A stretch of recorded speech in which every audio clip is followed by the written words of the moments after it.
ఈ కరెన్సీ నోట్ల మీద ఖచ్చితంగా బాబాసాహెబ్ అంబేద్కర్ ఫోటో రావాలని చెప్పేసి మనం 4 సంవత్సరాలు 5 సంవత్సరాలు ఒక డెడ్లైన్ తీసుకుని పోరాడితే సాధించి తీరుతాం. అది కాకుండా మనము 1000 కాదు 1,00,000 ఎజెండా ఐటమ్ తీసుకుని మనము ఏదో మనం చేయగలిగినంత మాత్రమే చేయిస్తే అది కాదు. కాబట్టి దాని గురించి ప్రత్యేకంగా బాగా ఒక పరిశ్రమ జరగాలి, దాని మీద డిబేట్ జరగాలి గట్టిగా, అప్పుడు మాత్రమే సాధిస్తాం. లేకపోతే మన జీవితకాలంలో బాబాసాహెబ్ అంబేద్కర్ పూలే వారి జీవిత కాలంలో వారు సాధించవలసింది మ్యాక్సిమం సాధించారు. కానీ మన జీవితంలో మైల్స్టోన్ ప్రోగ్రామ్స్ గా సాధించకపోతే మనం ఎందుకు పనికిరావాలి వాళ్ళగా ఉంటామని చెప్పేసి సందర్భంగా మీ అందరికీ కూడా తెలియజేస్తా ఉన్నాం. అదే విధంగా అన్నగారు గత 15 సంవత్సరాల నుంచి డీలిమిటేషన్ అంటే నియోజకవర్గాల పునర్విభజన అనే అంశం మీద పనిచేస్తా ఉన్నారు. అన్నగారికి మనందరం కూడా తోడుగా ఉండాల్సిన అవసరం ఉంది. ఈ ఉద్యమాన్ని ఇంకా ఉధృతంగా చేయాల్సిన అవసరం ఉంది. బాబాసాహెబ్ డాక్టర్ బిఆర్ అంబేద్కర్ గారు రాజ్యాంగంలో 170 ఆర్టికల్, అదే విధంగా 320 ఆర్టికల్ కనుక చేర్చకపోయినట్లయితే ఈ రోజు జనాభా దామాషా ప్రకారం ఈ రోజున నియోజకవర్గాల పునర్విభజన అనేది జరిగేది కాదు. అదే విధంగా రాజ్యాంగంలో ఉన్న 332 ఆర్టికల్స్ కనుక ప్రత్యేకించి ఎస్సీ ఎస్టీలకి చట్టసభలో స్థానం కల్పించాలని చెప్పేసి ఒకవేళ అక్కడ కనుక అవకాశం ఇవ్వకపోతే మనం జీరో.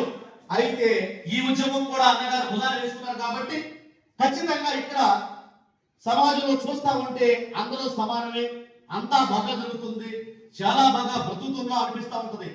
కానీ వివక్ష అనేది, కుట్ర అనేది, కాన్స్పిరసీ అంటే కుట్ర అనేది ఎప్పుడు జరుగుతుందంటే రేపొద్దున పునర్విభజన నియోజకవర్గాల పునర్విభజన జరిగేటప్పుడు మనకి జరగాల్సిన అన్యాయం అంతా జరిగిపోతుంది. జరగవలసిన అన్యాయానికి ప్రధాన పునాది ఏర్పడిపోతూ ఉంటుంది. ఆ పునాదులు నిర్మించేసిన తర్వాత అయిపోయిన తర్వాత మన తరం తీసుకెళ్లి గోడ కొట్టుకున్నా కూడా ఉపయోగం ఉండదు. ఏ సందర్భంలో స్పందించాలో అదే సందర్భంలో ఖచ్చితంగా స్పందించాల్సిన అవసరం ఎంతైనా ఉంది.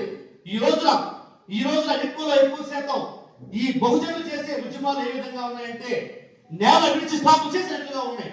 కాబట్టి ఏ ఒక్కరిని నేను ఉద్దేశించి విమర్శించట్లేదు, కానీ మనల్ని మనం పరిశీలించుకోవడం, సమీక్షించుకోవడం అనే అంశాన్ని బట్టి నేను ఈ సందర్భంగా మాట్లాడుతూ ఉన్నా.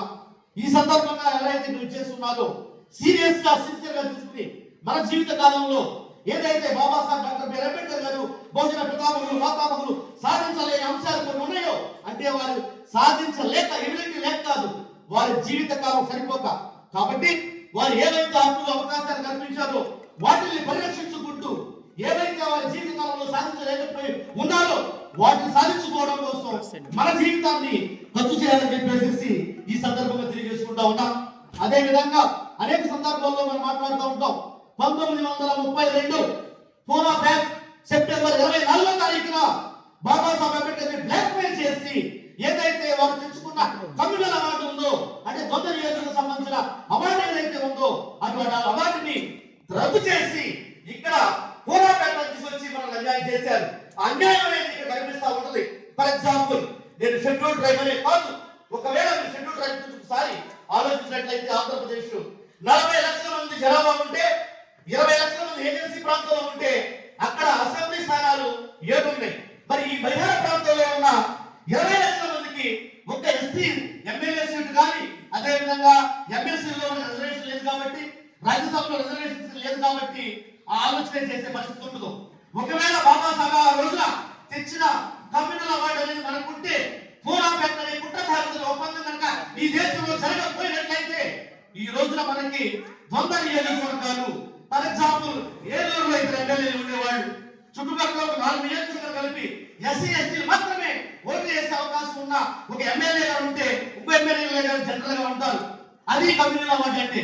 అటువంటిది మన దగ్గరికి రానివ్వకుండా ఎన్నో మాయమాటలు చెప్పి బాబాసాహెబ్ అంబేద్కర్ గారిని భయపెట్టి అదే విధంగా వాళ్ళని బ్లాక్ మెయిల్ చేసి ఈ దేశానికి ఒక నాయకుడు అంతకపోతే దేశమే సర్వనాశనం అయిపోతుంది అని చెప్పేసి మనకి దూరం చేశారు.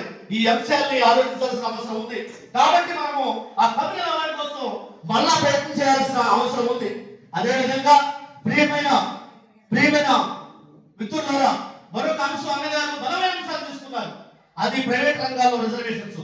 ప్రైవేట్ రంగాల్లో కనుక రిజర్వేషన్స్ మనం సాధించకపోతే రాబోయే రోజుల్లో మన ఉనికికి అసత్వానికి ప్రశ్నాత్మకత తెలియజేస్తూ ఇటువంటి మహోన్నతమైన అవకాశాన్ని మీరు నాకు కల్పించినందుకు, అదేవిధంగా నేను ఆఫ్టర్ లీవ్ పెట్టి వచ్చాను కాబట్టి నేను మళ్ళీ ఆఫీస్కి వెళ్ళిపోవాలి కాబట్టి దయచేసి నేను వెళ్తానని చెప్పేసి మేము తెలియజేస్తూ మీ అందరికీ నా హృదయపూర్వక ధన్యవాదాలు.